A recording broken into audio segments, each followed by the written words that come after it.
What would you do if a group of city folks with shiny boots told you that you couldn't dig for water on your own ancestral ranch? What if the same people banning your well were secretly piping water from your system to feed their 1,500 cattle? And what if you discovered that you held the one hidden valve that could bring their entire operation to its knees? Would you fight back? Would you turn off the tap? Or would you just let them take it all? Let me tell you what I did. I still remember the day the water stopped feeling like mine. The sky was dry, the land cracked beneath my boots, and the HOA board, suits from the city, who wouldn't know a shovel from a screwdriver, told me I couldn't dig a well on my own ranch. Why? Because my land technically fell inside their newly expanded heritage conservation zoning. Translation? They wanted to turn my working ranch into some kind of scenic backdrop for their boutique developments. But that wasn't the part that boiled my blood. See, while they told me I couldn't dig a 300-foot hole for water to keep my crops alive just 2 miles down the slope, the same HOA was running 1,500 head of cattle on their model eco-farm. Guess where their water line came from? That's right. My pipeline. My infrastructure. Built by my father. Maintained by me. For years they used it for pennies. I let it slide until they turned around and tried to choke me. They thought they could cut off my future. What they didn't know was, I held the valve to theirs. I wasn't just going to dig a well. I was going to bury their little empire with it. And by the end of this, they'd learn the hard way that when you dry out a rancher, he doesn't beg for rain. He turns off the tap, and that was just the beginning. My ranch sits on the edge of a county line, about 40 miles from the nearest Starbucks and 400 miles from anyone who understands what real work looks like. It's been in my family for 3 generations. My dad built the original water system by hand. Underground, piping from the old reservoir, through miles of dry clay and rock. We shared it with neighboring properties back when neighbors meant something, when people used to shake hands instead of filing complaints. But a year ago, everything changed. A new HOA was formed, Riverbend Agricultural Heritage Association. Sounded friendly enough, until I realized who was behind it. City folks who bought up surrounding lands, slapped on solar panels and wind turbines, then started hosting eco-retreats and charging tech bros $5,000 a weekend to experience farm life. They wanted my ranch as part of the aesthetic.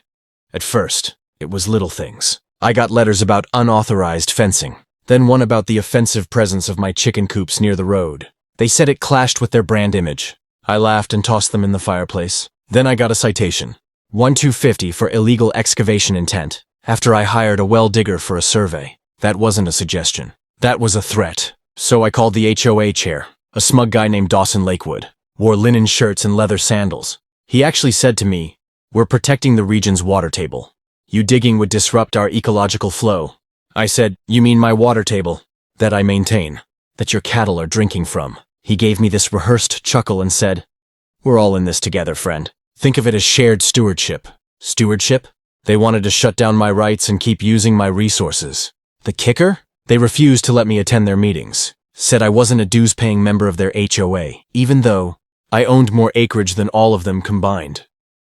The final straw came on a Monday morning. My ranch hand, Miguel, found surveyors on our land. They were marking erosion zones and potential irrigation risk boundaries. When I confronted them, one guy showed me a permit signed by the county, pushed through by the HOA. They were trying to legally box me out from digging anywhere. I stood on my porch that night, staring out at the dry fields, the slow-moving cattle in the distance, their cattle, on land they leased across the ridge, and I thought, they're so worried about water.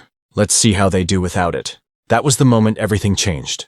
That was the moment I stopped defending and started planning, because if they were going to act like I didn't exist, I'd make damn sure they couldn't exist without me. The day after the survey incident, I found a notice taped to my barn door. Not mailed, not handed. Taped, like some kind of hit job. Cease and desist. Unauthorized use of shared water. Infrastructure. That's right. They were accusing me of stealing water from my own system. I almost laughed, until I realized it wasn't a joke. This was their next move. They were going to reverse engineer the narrative. Paint me as the trespasser, the threat, the villain. Dawson and his board? They had ties with the county zoning committee, the same people they wine and dined during agro-tourism weekends. Now those friends were showing up in my life, clipboard in hand, smiles weaponized. I had 4 new inspections that week alone. One guy even cited me for inadequate aesthetic compliance, because my barn was painted red, not the natural tone of the surrounding eco-homes. They fined me $2,500 for historic district disruption. Then they filed to freeze my water rights for 120 days. Meanwhile, their cattle? Still drinking from the reservoir that ran through my pipes. Documented everything. Dates, photos, meter readings, even drone footage of their crews tapping my infrastructure. I even caught one crew installing a bypass valve. I confronted the guy.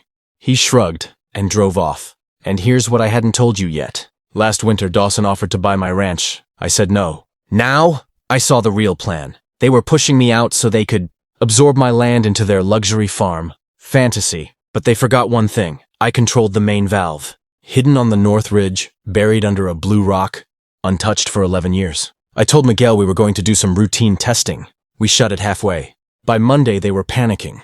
Water pressure dropped. By Thursday, I shut it off completely. 1,500 cattle, 40 cottages, 3 spas, bone dry. They brought in water trucks, rationed showers. Influencers started leaving bad reviews. Then I called my cousin, a water rights attorney. We built a case. I filed a cease and desist against them, held a public town hall, played drone footage, showed old land deeds, proved I owned the lines and the rights.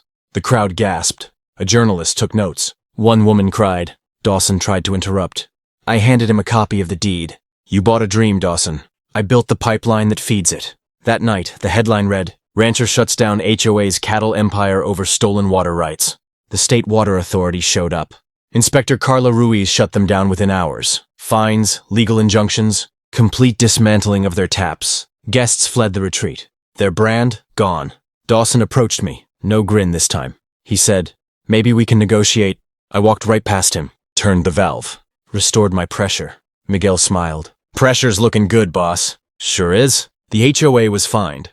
$480,000. Their cattle business, dead. Their resort, silent. I dug my well, legally, deep and cold. And when I pulled the first bucket, it was clear, and mine. You know, they say water is life. But for us, it's legacy. They thought they could dry me out. What they didn't realize, ranchers don't beg for rain.